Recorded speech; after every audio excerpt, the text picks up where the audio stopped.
अगर आपको मेरी वीडियो अच्छी लगी हो तो इसे दोस्तों में शेयर कीजिए और मेरी इस वीडियो को कमेंट्स भी कीजिए और मेरी इस वीडियो को लाइक भी कीजिए और मजीद मेरी अच्छी वीडियो देखने के लिए मेरे चैनल को सब्सक्राइब कीजिए।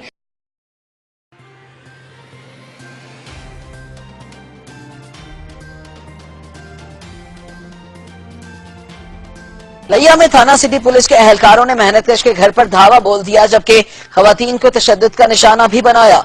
मुतासरा अफराद ने आला हुकाम से नोटिस लेने का मुतालबा किया है। थाना सिटी पुलिस का चक नंबर 148 स्टेडियम में मेहनतकश के घर पर धावा।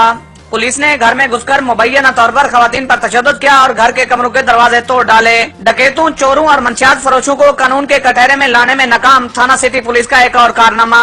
लिया के नवाई इलाका चक नंबर 148 स्टेडियम में दो फरीकैन के दरमियान जमीन का तनाजा चला आ रहा था। फरीकैन जो कि आपस में करीबी रिश्तेदार भी हैं। पुलिस ने एक फरीक बहादुर अली को कब्जा दिलवाने के लिए अनवर अली के घर दाखिल हो गई। खानदान के अफराद को पकड़ कर ले गई। मुतसरा खानदान ने सच न्यूज से बात करते हुए बताया कि पुलिस हमारे घर दाखिल हो गई। पुलिस मर्द एहलकारों ने खवातीन पर तशद्दुद किया और घर के दरवाजे तोड़ डाले। घर में मौजूद माजूर शख्स पर तशद्दुद किया गया। छुड़ाने के लिए जाने वाली खवातीन पर भी तशद्दुद किया। पुलिस तर्जमान से राब्ता करने पर उनका कहना था कि मुल्जिमान पर पहले से FIR दर्ज थी, जिसके तहत गिरफ्तार किया गया। मुतसरा खानदान के तमाम इंतजामात मनगढ़ंत हैं। बाद अज़ां मुतसरा खानदान ने डिस्ट्रिक्ट प्रेस क्लब के सामने एहतजाजी कैंप भी लगाया।